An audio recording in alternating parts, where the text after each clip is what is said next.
Hi, I'm Balaji, and we are from Group 29, and we have designed an application called Guest Chain Project. To give a brief introduction about what the project is all about, the Guest Chain is a real-time multiplayer trivia game where players compete by answering questions in turns. We allow players to join game rooms, take turns answering the trivia questions, and earn points for each and every correct answer they post.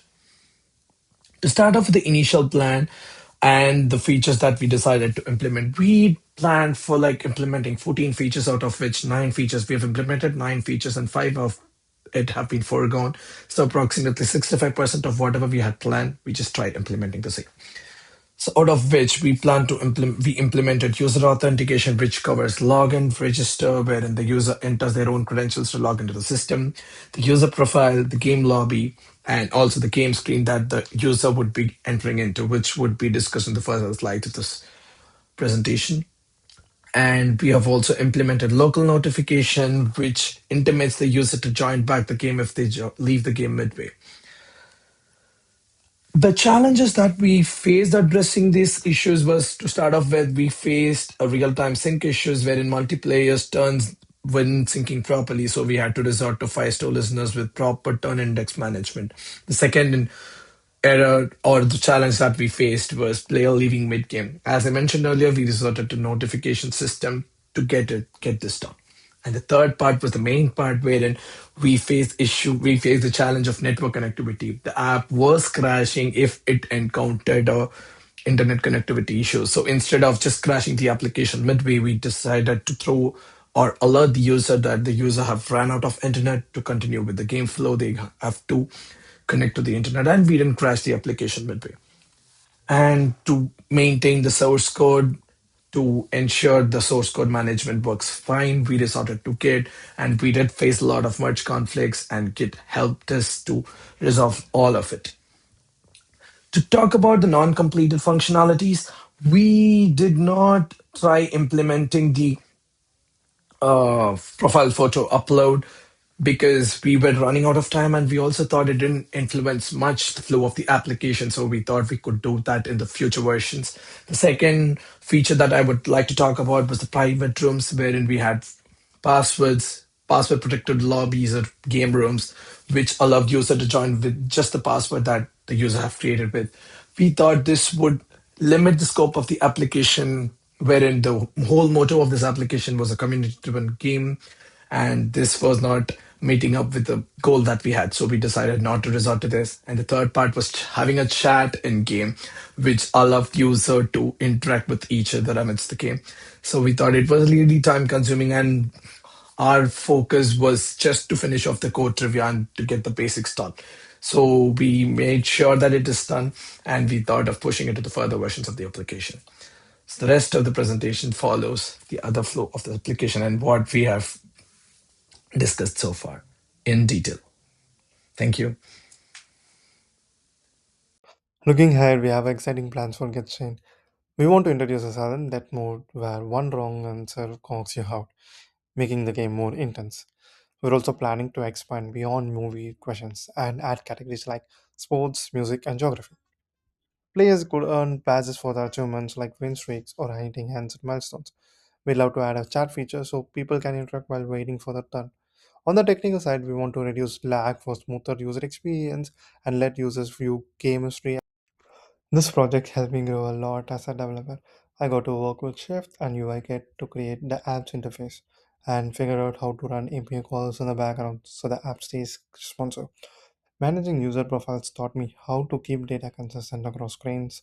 I also learned how to organize questions in a way that makes them easy to load during the game. Working with my teammates on GitHub showed me how important communication is when sharing code. And honestly, planning my task and testing everything before combining our work made the whole process much smoother. So the biggest challenge we faced was definitely the real-time multiplayer part. Getting multiple devices to stay in sync using Firestore was really tricky, especially when the players would suddenly leave mid-game or when they lose connection. We also had to make sure the game kept moving even if someone's timer ran off. So this was one major challenge. And the other thing was the room management. Like what happens when the person who created the room just leaves. So for that we had to figure out how to hand off the control smoothly, and also then there is this leaderboard where we wanted people to take their time looking at the results without messing things up for other users who are still in the game. And Honestly, we learned a lot with this project. We got really good at working with Firebase, handling all the edge cases, testing with multiple phones at once.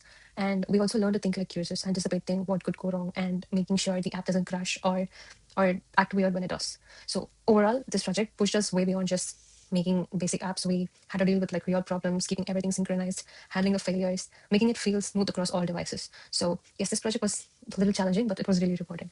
So this is the project. Hi, this is Balaji again. So we'll start off with the application demo. So this is the login screen wherein the user would be able to log in with his credentials. If we enter invalid credentials, we throw an error saying that it's invalid credentials, and from here is where we will be able to log in. I'm sorry, register for the application if you're a new user. So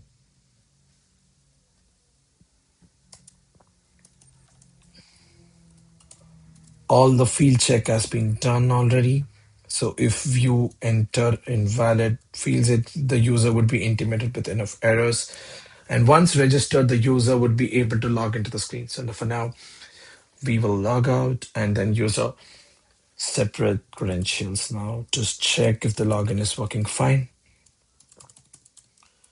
So now this is a different user. And once we click on play on, this is where the game screen lobby screen appears. So we'll be able to join whatever rooms that's existing before. So there is also a limitation wherein each and every room just can have 4 players as mentioned earlier, and the join button would be disabled if it reaches the maximum number of players count. So this is where we will be able to create a room. And if we enter a room name that's already existing, the application will not create the room. It would rather say room name already exists. Please choose a different name. So if we choose a different room name, then it gets created. And here is where it appears, the room that we just created. So further flow of the application would be explained by other teammates of mine. Thank you. This is the welcome screen of the application. So we made sure that to keep the same theme across the whole application. And the top leftmost button will navigate you to the profile screen, and the right button will exit the application. So when we go to the profile screen, we can see all the details of the user. Apart from email and the name, we can also enter the phone number, street, city, and the zip code in the application. So we can do this by going to the edit screen. So here you can enter all the needed details, and it will automatically validate the details in the background. So this is all a dummy data, and this can be saved by clicking the save button. So this will automatically propagate all the information in this page and also save it in the database. So every time you view this thing, it will be there. So we can verify it by going through that.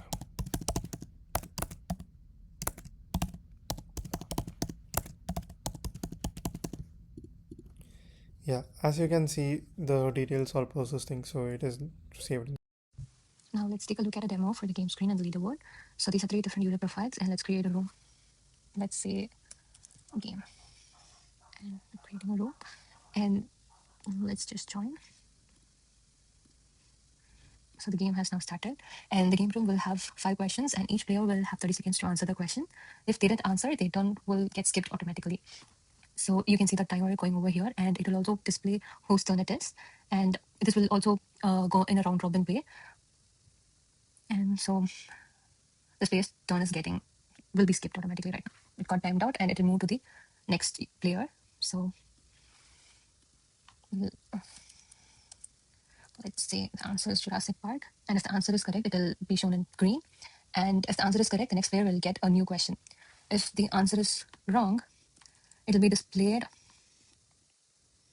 The answer will be displayed in red, and the person who got the question answered correctly will have their points getting updated over here. And we also have this shake to skip feature. So you can simulate the shake by pressing Control Command and set. So this will give you a pop-up asking if you want to skip this question. If you press and skip, and your turn will get skipped. So this way each player would have their own turn. And let's say one of the player wants to leave the game. Let's say this player is leaving the game. So he leaves the game. The other two players will receive a notification, as well as their turn will be skipped, and these two players will have their turns getting updated automatically. So let's say that. Sorry.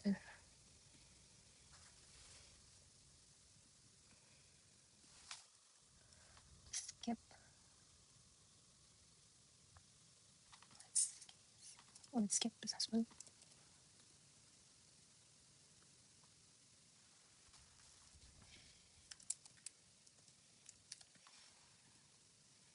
So the questions are answered now. It will take you to the leaderboard.